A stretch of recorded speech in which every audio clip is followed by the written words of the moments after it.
If you ain't gonna be civilized about this. Okay, this is probably one of the most iconic scenes in the history of video games, and today I want to take a moment to look at what makes this one mission in Red Dead Redemption 2 so memorable. That moment when Arthur's gang approaches the Braithwaite Estate under a pale moonlit sky has become one of the most lauded scenes in gaming. But this cinematic beauty is more than just a moment of show.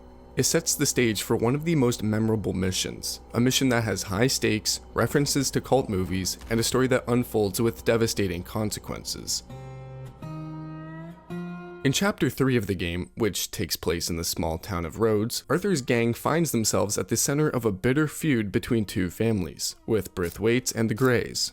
These two families are an echo of the American plantation farms that declined after the Civil War. This confrontation is based on the history of two real families, the Hatfields and the McCoys.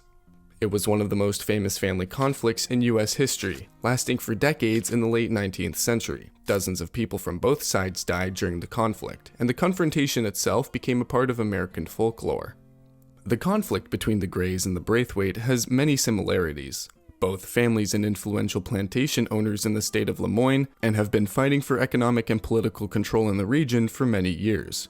Just as in the real story, the feud between the families in Lemoyne State is based on issues of power, illegal alcohol business, and personal conflicts that lead to violence and destruction for both families. However, Rockstar made the story even more complex. The confrontation between the families in RDR2 can also be seen as a variation of the classic plot in William Shakespeare's tragedy. Beau Gray and Penelope Braithwaite are representatives of warring families. But unlike their relatives, they do not share their hatred and strive to live outside the conflict. Their storyline, in which we help them escape and start a new life, resonates with the forbidden love of Romeo and Juliet. But unlike the classic tragedy, it has a chance for a happy ending. But our help to the two lovers is not the only involvement of Arthur in this conflict. Dutch's gang has its own interests in the conflict between the Greys and the Braithwaites and is trying to exploit their rivalry for financial gain. Dutch plans to manipulate both families, but everything ends in tragedy for the gang. The 1969 cult western epic, The Wild Bunch, has a lot in common with Red Dead Redemption 2. Even the scene when we approach the Braithwaite house is almost exactly the same as the movie's poster. This movie tells the story of aging outlaws looking for their last big score, while the traditional American West is disappearing around them, which is quite similar to the main plot of the game. The ending of the movie contains a clear moral. The unpredictability of life in the Wild West is undeniable, and the line between life and death is very thin. This is skillfully illustrated in the mission A Short Walk in a Pretty Town, which is a tragic prelude to the mission Blood Feuds, which we are talking about today. The Rhodes walk through the city skillfully builds up tension and sets the stage for what is to come. Believing that they can manipulate the deep-seated animosity between the two families for their own benefit, Arthur, Micah, Bill, and Sean are lured to Rhodes' main street. The town, which is usually bustling with life, now looks suspiciously quiet, as if holding its breath before a storm.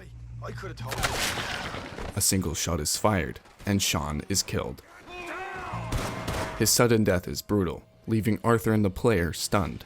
But there is no time to grieve because the gang is ambushed by the Greys, forcing Arthur to move from grief to survival. What follows is a tense shootout that puts an end to Arthur's gang's cunning plans as they are exposed. But the real problems are just waiting for them. Sean's sudden death is a turning point in the game. His death is not just another victim. He is the first major character the gang has lost since the beginning of the game. His death opens a new package of future events, signaling the beginning of the end of Dutch's great vision. And now we are fully prepared for what is being called the most iconic mission in video game history. After a great loss, Arthur, Bill, and Micah return to the camp, but the gang's problems only increase. We hear that little Jack, John Marston's son, has been kidnapped by the Braithwaites. Braithwaite woman took him. Oh. And Kieran saw a couple of fellows sound like Braithwaite boys. Where's my son? The stakes are rising. Jack is not just a boy. He represents innocence in the midst of chaos. The need to save him is palpable, especially since Jack is just a child, naive and unaware of the cruelty of the world around him. Throughout the game, the gang protects him not only from gangsters, but also protects his childhood, which should not resonate with murder and the criminal world. This can be seen when, in the second chapter, Arthur is asked to go fishing with Jack to give him a piece of something that can remain in his memory, what we call a carefree childhood. But now, the very cruelty from which little Jack was so protected must take place in order to save him. When the youngest member of the gang is kidnapped, their common goal becomes crystal clear. Turns up, you kill him. Rest of you, let's ride. The trip to Braithwaite Manor isn't just another trip to a mission in the game. It's a defining moment in Red Dead Redemption 2, when the gang comes together in a way that feels tangible and meaningful. Another perfect scam. Dutch's uncompromising leadership reminds players why he has such an impact on his followers. So come on. His commanding presence and unwavering determination turn what could have been a simple rescue mission into a moment of brotherhood. The brotherhood here is almost tangible, and in a rare moment of solidarity, the true heart of the Vanderland gang comes to the fore. The visual part of this trip is also breathtaking.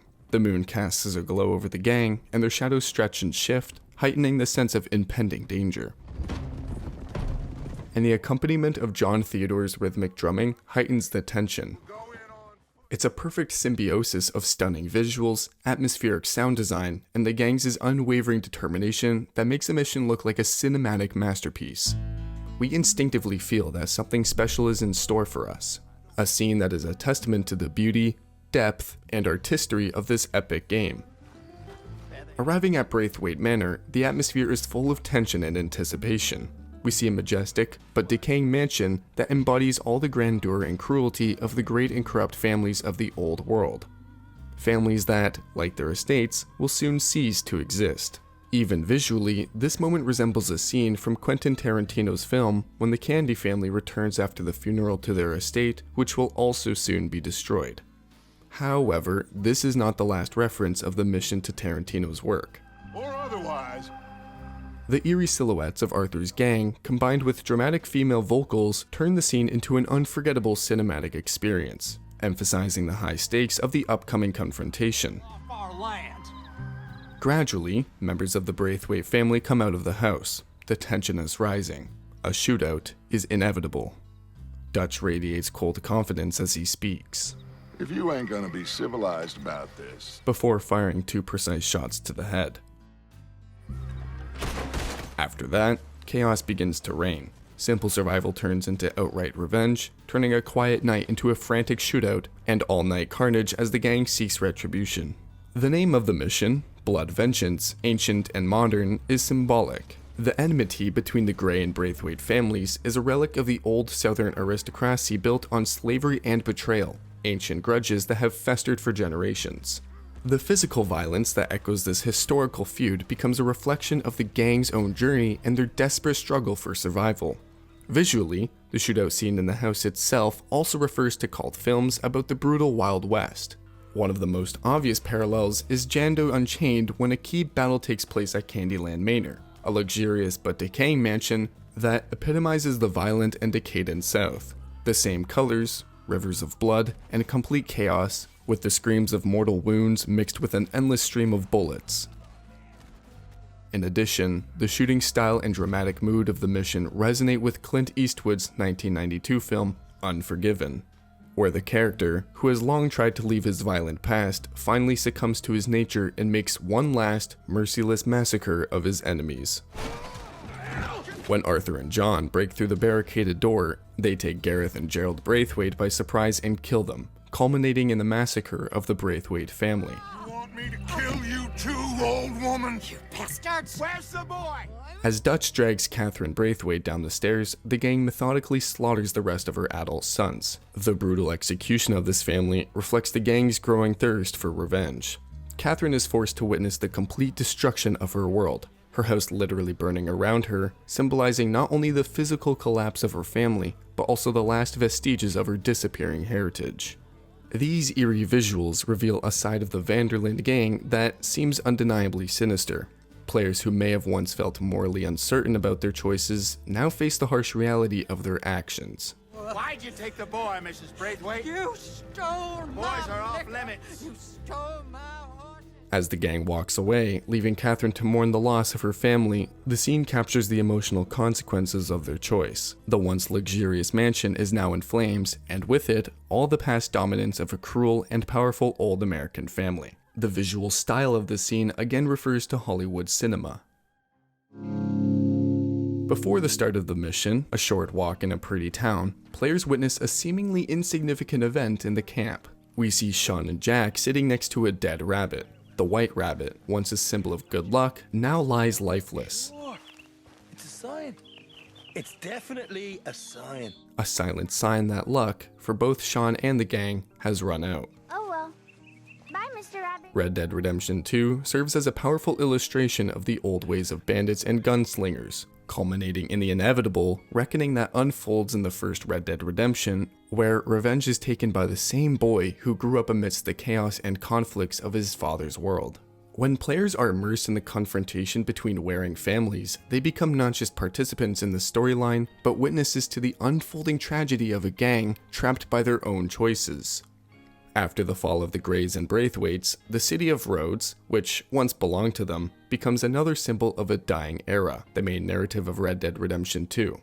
This game shows that it doesn't matter who fires the first shot. Violence will continue as long as the system that generates it exists.